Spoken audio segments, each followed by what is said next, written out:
Olá pessoal! Não sei se vocês já chegaram a conhecer modificação genética, mas no vídeo de hoje vamos conversar um pouco sobre CRISPR.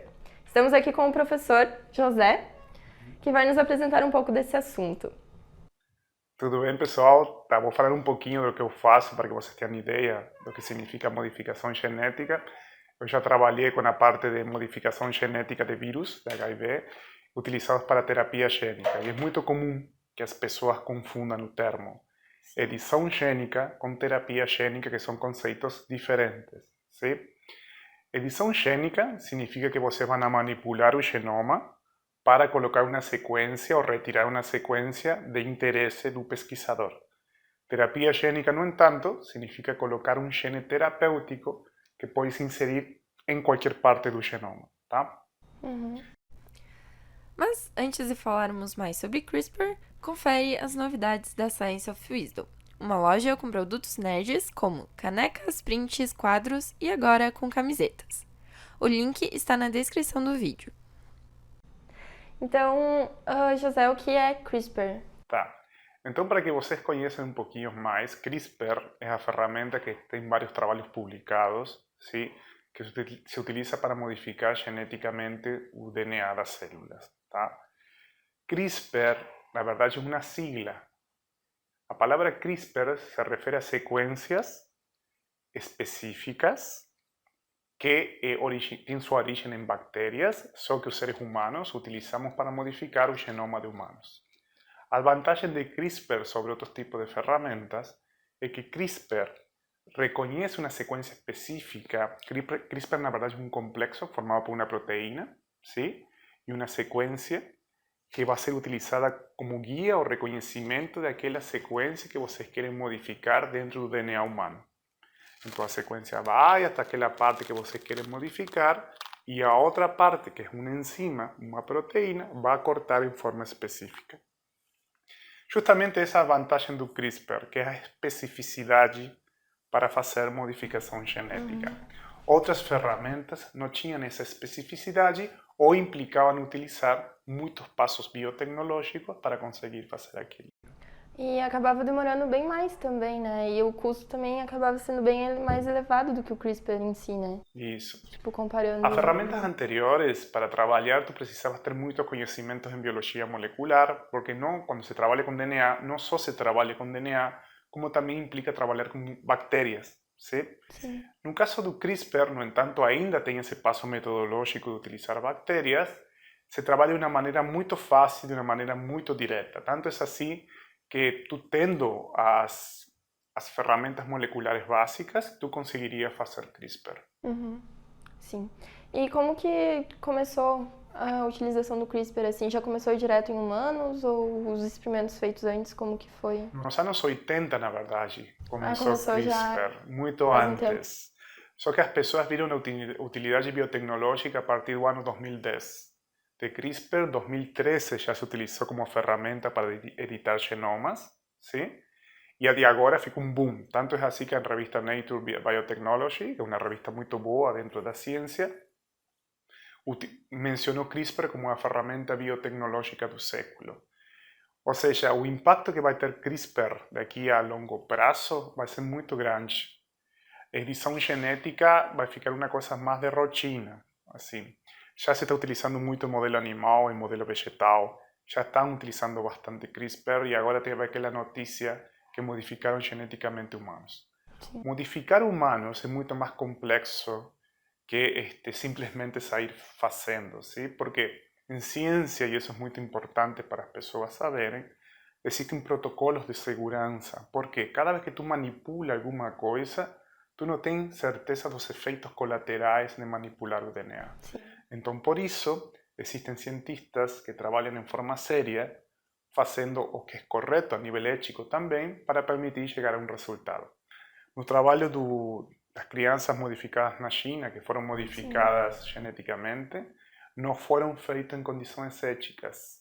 No entanto, abre precedentes de que CRISPR funciona em humanos. Até, tipo, quando saiu foi bem... Quando saiu a notícia, né? Porque eles modificaram pra ser... contra a AIDS, né? Pra pessoa não Isso. contrair AIDS. E daí, tipo, eu lembro que tipo, foi bastante comentado sobre isso também, né? Questões éticas, porque eram em bebês até quando eles crescessem e tal. Tipo, poderia dar algum problema futuramente, né? Isso, até agora não tem problema detectado nessas crianças, são duas. Só que começou a abrir-se na China, pelo menos, e no mundo agora, legislação para regular a modificação genética via CRISPR. E, por exemplo, saiu faz pouco, isso também saiu publicado em uma revista muito boa, dizendo que as empresas que modifiquem humanos van a ficar responsáveis de por vida por esses humanos modificados, tá? Para que tenham uma obrigatoriedade controle. legal, sim? Sim. Porque a gente manipula, mas a gente não sabe totalmente as consequências de modificar. Então, existem alguns testes clínicos para cura de doenças que já existem em pacientes com CRISPR? Tipo, ou Sim. só o evitar doenças, no caso? Sí, ese va a ser un camino futuro. ¿Sí? Dentro de las personas que hacen ciencia, o objetivo siempre es curar doenças o entender las doenças. Cuanto más tú entiendes, más chance tú tienes de curar una doença. No caso de CRISPR, como es una herramienta relativamente nova, tem pocos testes clínicos. ¿O qué significa un teste clínico? Un teste clínico es cuando se juntan un grupo de personas con determinada doença y se testa, por ejemplo, una nueva terapia. Eso puede ser tanto fármacos como puede ser utilización de algún tipo de herramienta molecular para ser testada, para manipular en este caso DNA. ¿Sí? Sí. Testes clínicos es obligatorio para todo.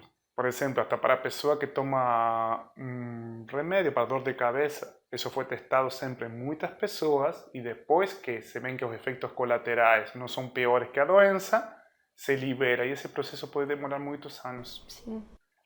Por isso, a manipulação genética para curar doenças vai demorar um tempo em acontecer. Mas eu acho, na minha opinião, que é um caminho irreversível. Ou seja, a sociedade daqui a 20 anos, talvez eu esteja, e acho que não estou exagerando, sino em menos tempo. Uhum. Vai estar, eu acho que provavelmente tem algumas pessoas em maior quantidade modificadas geneticamente. Já temos duas, talvez tenha mais. Então, o caminho de CRISPR é um caminho de volta. Se a gente pensa em 50 anos, como vai ser, Sim. talvez, como a gente agora toma um medicamento, seja modificar os genes. As sociedades, na minha opinião, ou na opinião pessoal, podem ser que sejam reestruturadas daqui a 60 anos através da informação genética. Talvez. ¿Sí? Sim. Os avanços tecnológicos que nós temos agora são muito grandes, tanto de modificação genética como de conhecimentos de genomas para manipular. Sim. Testes clínicos, acho que agora está em vigência 2 ou 3 testes clínicos para tratar doenças, sim. Mas estão em fase inicial. Então ainda demoraria muitos anos. Demoraria muitos pra chegar. anos em chegar em humanos, mas eu acho que pela pressão econômica, comercial e política, Sim. eu acho que pode se acelerar 5 anos, talvez em conseguir. Bem rápido, né? Bem pouco tempo, tipo, Sim. pra já... E nesse assunto também entra a questão ética do CRISPR, né? Porque, querendo ou não, é uma modificação genética. E como seria essa parte, talvez, da questão ética? Questão bioética do CRISPR, sim? Acho que antes tinha comentado que tinha uma série de testes clínicos que era basicamente para desenvolver protocolos de forma controlada para conseguir fazer edição gênica em humanos. Então, a parte ética, em parte, entra por aí, que é de realmente seguir uma série de padrões, né? Ou de ter uma moral também na hora de modificar alguma coisa. Por quê? Sin ética, las sociedades no funcionan, ¿sí? Toda ciencia se faz sempre sobre a visão da ética. Não só para bem-estar de humanos, também para bem-estar dos modelos animais que a gente muitas vezes precisa testar. Sim. Então, no caso do CRISPR, ele abre dilemas éticos, porque estamos accediendo a informação que antes para nós era restrita, que é como nosso próprio DNA. Então, neste sentido, muitos conceitos clássicos, conceitos ou maneiras de ver a vida ou entender o próprio conceito de vida, ficam em xeque com o conceito de CRISPR. Sim. ¿Sí? Então, nesse sentido, eu acho que seria interessante, talvez algum dia vocês fazerem uma discussão com pessoas da filosofia, com pessoas da genética, por ser eu ou outra pessoa mais, com pessoas de diferentes religiões e perguntar para eles o que eles acham sobre CRISPR, sim? Eu acho que por aí as pessoas de ciências, incluindo ciências sociais, vamos a ter uma visão de ciência ou si es da filosofia ou de história, vai ser um apanhado baseado em autores. No caso das religiões, vão ter o prisma da sua própria religião. Por isso, vocês, se algum dia fossem discutir sobre este tema com CRISPR, nunca fiquem numa única visão, sino de várias ao mesmo tempo. É que cada um tem uma visão de ética também, né? Como tu falou antes. Ali. Sim, na verdade, o mais indicado seria fazer essa pergunta para pessoas que falem de ética, porque ética é diferente de moral também. Sim. Então, nesse contexto, é interessante perguntar o que vai acontecer. De novo, eu falo, CRISPR vai produzir um impacto social muito grande. Pensemos de maneira hipotética e totalmente imaginária. ¿Sí? Sim. Imaginemos que tem pessoas que conseguem se modificar geneticamente. Essas pessoas vão conseguir acessar a protocolos de edição genética. ¿Sí? Eu acho difícil que fique aberto para todo mundo. Então já começamos com um classismo, aqueles que podem se modificar. Sim. Depois, os modificados, eles não necessariamente talvez se sentam inclusos nesta sociedade. Então, isso pode gerar uma série de dilemas nunca trazidos antes, resultantes da edição gênica. Por que não pensar que de discriminação dos heritados?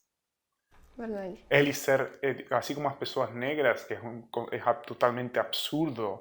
O racismo não tem sentido biológico nenhum. Sim. Sí, incluso a diferencia de hombre y mujer es una cuestión meramente social porque biológicamente no tem argumento racional falando diferencias de homens e mulheres. Sim. ¿Sí? ¿Por qué no pensar que eso possa acontecer también con los editados? É um bom ponto de se pensar. Então, pessoal, esse foi o nosso vídeo de hoje. Queria agradecer ao professor José por disponibilizar tempo para nos informar um pouco mais sobre isso. E para quem se interessar, vão ter alguns artigos aqui na descrição para vocês pesquisarem um pouco mais sobre isso. Muito obrigado então pelo convite. Qualquer dúvida que vocês tenham, podem me perguntar. Certo. Muito obrigada então e até o próximo.